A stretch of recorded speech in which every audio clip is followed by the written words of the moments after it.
بسم الله الرحمن الرحيم الحمد لله رب العالمين والصلاة والسلام على سيد المرسلين وعلى آله وصحبه أجمعين القاعدة العثمانية عثماني قاعدة ഇന്നത്തെ ക്ലാസ് സുക്കൂനിൻ്റെ കഴിഞ്ഞ ക്ലാസ്സിൽ വായിച്ചതിൻ്റെ ബാക്കി ഭാഗമാണ്. ഖ സുക്കൂൻ,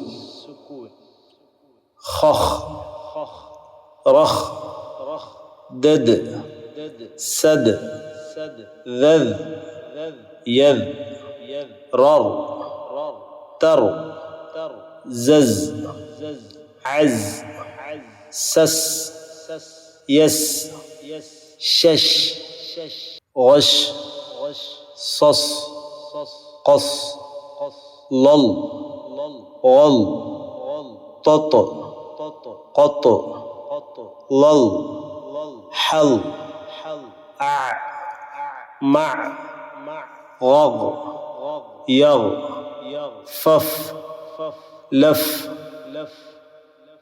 قق رق كك فك لل هل مم أم نن عن ه مه واو أو يي كي كم لن من മിൻ. സുക്കൂനിൻ്റെ ഉദാഹരണങ്ങളാണ്. ഹർക്കത്തോടുകൂടി വായിക്കുക. ഇനി വഖഫിൽ രണ്ട് സുക്കൂനുകൾ ഒരുമിച്ച് വരുമ്പോൾ ഒന്നാം സുക്കൂൻ ഫത്ഹാകാതിരിക്കാൻ പ്രത്യേകം ശ്രദ്ധിക്കുക. അഥവാ വഖഫിൻ്റെ അവസരത്തിൽ അവസാനം സുക്കൂൻ ചെയ്യുമ്പോൾ തൊട്ടു മുമ്പുള്ള അക്ഷരം സുക്കൂൻ ഉള്ളതാണെങ്കിൽ ശ്രദ്ധിച്ചില്ലെങ്കിൽ അത് ഫത്ഹാകാൻ സാധ്യതയുണ്ട്. ഉദാഹരണം നസ്റു. നസ്റു എന്നത് വഖഫ് ചെയ്യുമ്പോൾ നസ്ർ ഈ രൂപത്തിൽ വഖഫ് ചെയ്യും. ചിലർ അത് നസർ എന്ന് വഖഫ് ചെയ്യുമ്പോൾ സ്വാദിന് ഫത്ഹയായി മാറും. അതിന് സാധ്യതയുണ്ട്. ഖുർആൻ സൂറത്തുൻ നസ്റിൽ നമുക്ക് അറിയാം, ഇദാ ജാഅ നസ്റുല്ലാഹ് എന്ന വാക്കാണത്. ഒരു പക്ഷേ അവിടെ നിർത്തിയാൽ സ്വാദിന് ഫത്ഹയായി പോകാൻ സാധ്യതയുണ്ട്. അത് സൂക്ഷിച്ചു ഓതേണ്ടതാണ്. അതുപോലെ ഫത്ഹ് വൽ ഫത്ഹു എന്നിടത്ത് വഖഫ് ചെയ്യുമ്പോൾ രണ്ട് സുക്കൂൻ ഒരുമിച്ച് കൂടും. അപ്പോൾ ഓത്തിൽ ഖിറാഅത്തിൽ ഫത്ഹ് എന്നായിരിക്കണം വഖഫ് ചെയ്യേണ്ടത്.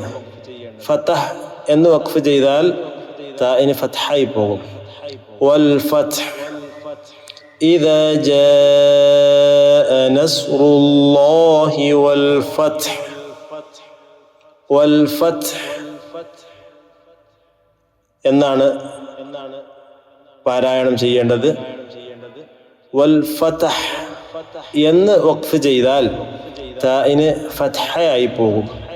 ശ്രദ്ധിക്കുക. അതുപോലെ തന്നെ വൽ അസ്ർ എന്നിടത്ത് വൽ അസ്ർ എന്ന് ഓതിയാൽ സ്വാദിന് ഫത്ഹയായി പോകും. ഇത്തരം സ്ഥലങ്ങളിൽ പ്രത്യേകം ശ്രദ്ധിച്ച് ഓതേണ്ടതാണ്. അതിനുവേണ്ടി പ്രത്യേകം സൂചിപ്പിച്ചതാണ്.